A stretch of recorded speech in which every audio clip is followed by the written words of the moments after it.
기대 없이 떠난 한국. 인생이 바뀌었다. 안녕하세요. 한국의 숨결 한숨입니다. 구독과 좋아요 눌러주시고 한국에 대한 감동적인 이야기들 절대 놓치지 마세요. 제1부. 그냥 가장 싼 비행기표였다.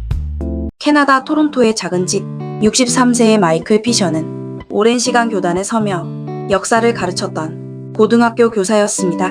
그는 수십 년을 한결같이 살아왔지만 3년 전 아내를 먼저 떠나보낸 후 삶의 색이 바랜 듯한 날들을 보내고 있었습니다. 어느 날 마이클은 컴퓨터 앞에 앉아 무심코 항공권 사이트를 클릭했습니다. 특별한 목적지가 있었던 건 아니었습니다. 그저 이 공허한 일상에서 벗어나고 싶은 마음뿐이었죠.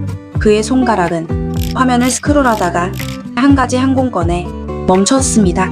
토론토에서 서울행 왕복 $650, 가장 저렴한 티켓이었습니다. 한국이라. 그는 한 번도 한국에 대해 깊이 생각해 본 적이 없었습니다. K-팝도 한국 드라마도 잘 알지 못했죠.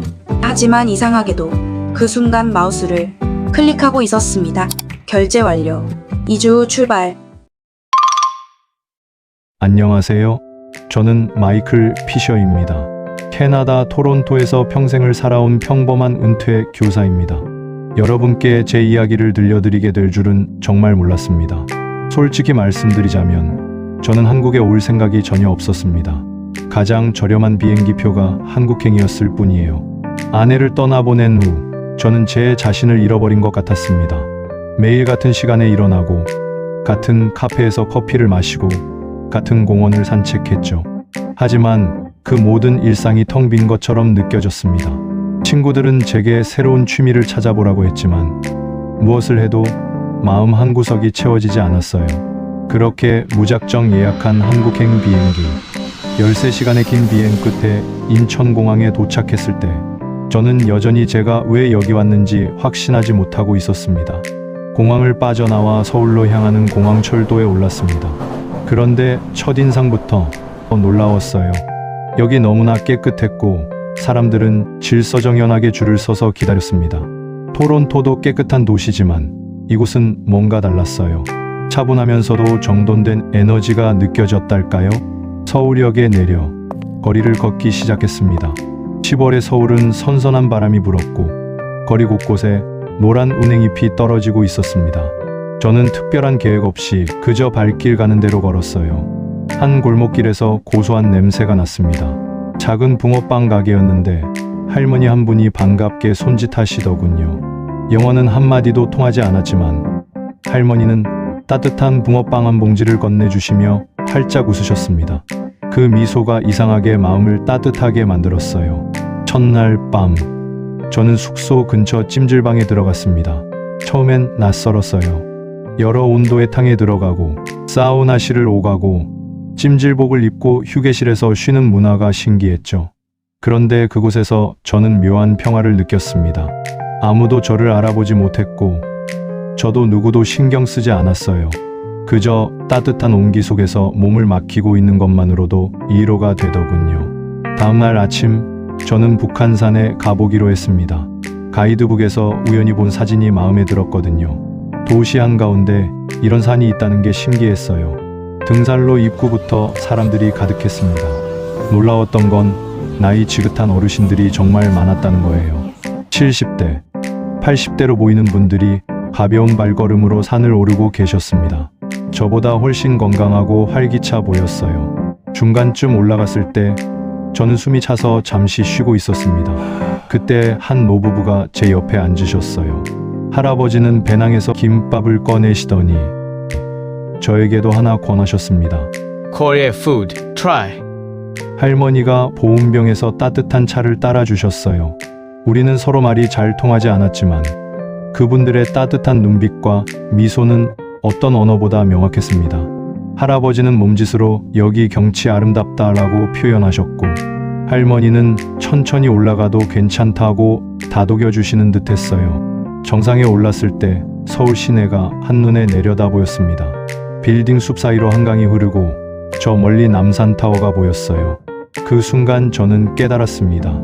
이 도시는 자연과 도시가 공존하고 있다는 것을. 사람들은 빠르게 움직이면서도 자연 속에서 쉬는 법을 알고 있었어요. 하산길에 만난 작은 절, 도선사였습니다.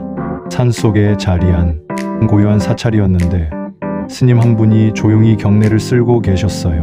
저는 그 모습을 한참 바라봤습니다. 아무 말씀도 하지 않으셨지만 그 고요함이 제 마음을 차분하게 만들어 주었어요. 왜 이렇게 마음이 편안해지는 걸까? 저는 벤치에 앉아 한참을 그곳에 있었습니다. 바람에 흔들리는 나뭇잎 소리, 풍경이 울리는 소리, 멀리서 들려오는 새소리, 그 모든 것이 제 안의 소란을 가라앉혀주는 것 같았어요. 저녁이 되어 광장시장에 갔습니다. 가이드북에서 본 유명한 전통시장이었죠. 좁은 골목 사이로 수많은 가게들이 빽빽하게 들어서 있었고 사람들은 활기차게 음식을 먹고 대화를 나누고 있었습니다. 저는 한 좌판 앞에 앉았습니다. 메뉴판을 보니 한글로만 적혀 있었는데 주인 아주머니가 친절하게 사진을 보여주시며 추천해 주셨어요. 빈대떡과 마약김밥, 그리고 막걸리 한 주전자. 첫입에 빈대떡을 베어 물었을 때 고소한 기름 향과 따끈한 온기가 입안에 퍼졌습니다. 정말 맛있었어요. 옆자리에 앉은 한국 젊은이들이 제게 웃으며 손가락을 치켜 세웠습니다. Good. Very good. 그들과 저는 간단한 영어와 몸짓으로 대화를 나눴습니다. 그들은 제가 캐나다에서 왔다는 걸 알고는 토론토 랩터스를 외치며 농구 이야기를 했어요. 그렇게 낯선 이들과 웃고 떠들며 식사를 하는 게 얼마만인지 모르겠더군요. 그날 밤 숙소로 돌아오는 길, 저는 한강 다리를 건넜습니다. 다리 위에서 바라본 서울의 야경은 정말 아름다웠어요. 불빛들이 강물에 반짝이고 자전거를 타고 지나가는 사람들, 강변에서 데이트하는 연인들, 나도 다시 살아있구나, 그런 생각이 들었습니다. 지난 3년간 저는 그저 시간을 흘려보내고 있었을 뿐이었어요. 하지만 이곳에서는 달랐습니다. 매 순간이 새로웠고 작은 것 하나하나가 제게 감동을 주었어요. 사흘째 되던 날, 저는 부산으로 내려가기로 했습니다. KTX라는 고속열차를 탔는데 정말 빠르고 쾌적했어요. 창밖으로 스쳐 지나가는 한국의 시골 풍경을 보며 저는 이상한 설렘을 느꼈습니다. 마치 어린아이처럼요. 부산에 도착한 건 오후 3시쯤이었습니다. 해운대 해변으로 향했는데 10월의 바다는 여름만큼 붐비지 않았지만 그래서 더 좋았어요. 저는 신발을 벗고 맨발로 모래사장을 걸었습니다. 파도가 발끝을 적시고 시원한 바람이 얼굴을 스쳤어요. 벤치에 앉아 바다를 바라보고 있는데 옆에서 여성분이 영어로 말을 걸어오셨습니다. 실례지만 캐나다에서 오셨나요? 아까 배낭에서 캐나다 국기를 봤어요.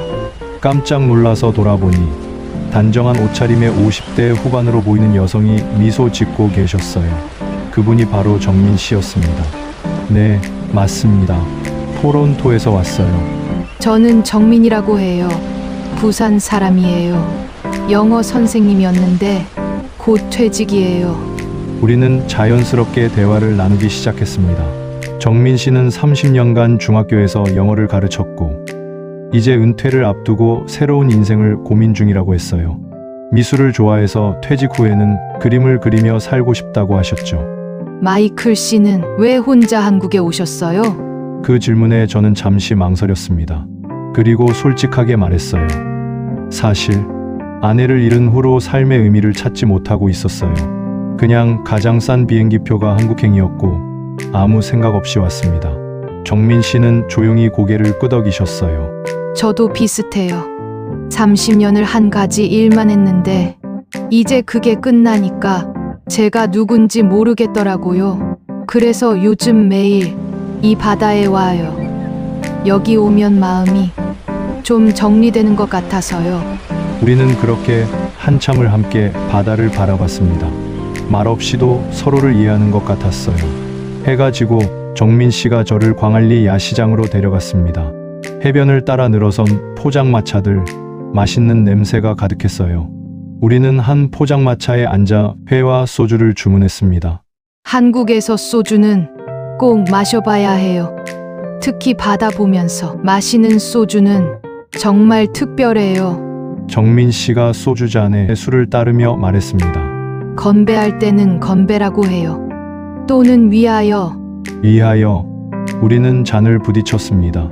소주는 생각보다 독했지만 묘하게 계속 마시게 되더군요.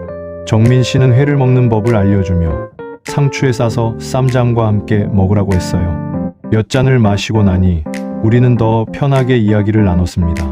정민 씨는 20대 때 사랑했던 사람 이야기, 가족 이야기, 그리고 꿈꾸는 미래에 대해 말해주었어요. 저도 아내와의 추억, 교사로 살았던 날들, 그리고 외로움에 대해 솔직하게 털어놓았습니다. 마이클 씨, 여행도 인생도 미리 계획하지 않아야 진짜 아름다워지는 것 같아요. 저도 오늘 마이클 씨를 만날 줄 몰랐는데 이렇게 좋은 시간을 보내고 있잖아요. 정민 씨의 그 말이 제 가슴에 깊이 남았습니다. 정말 그랬어요.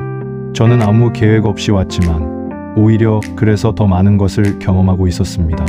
광안대교의 불빛이 바다를 비추고 파도 소리가 들려왔습니다.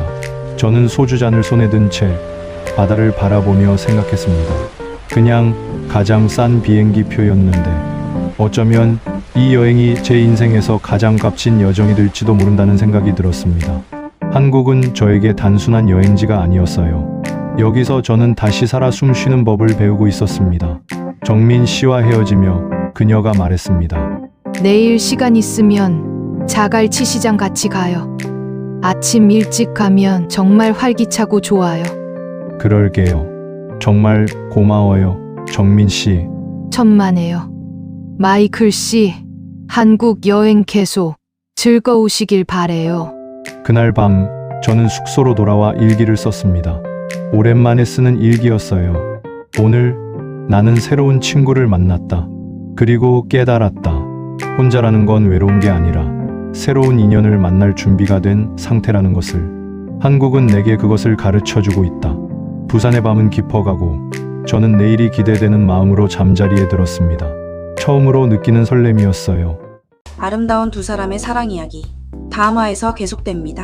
구독과 좋아요로 놓치지 마세요.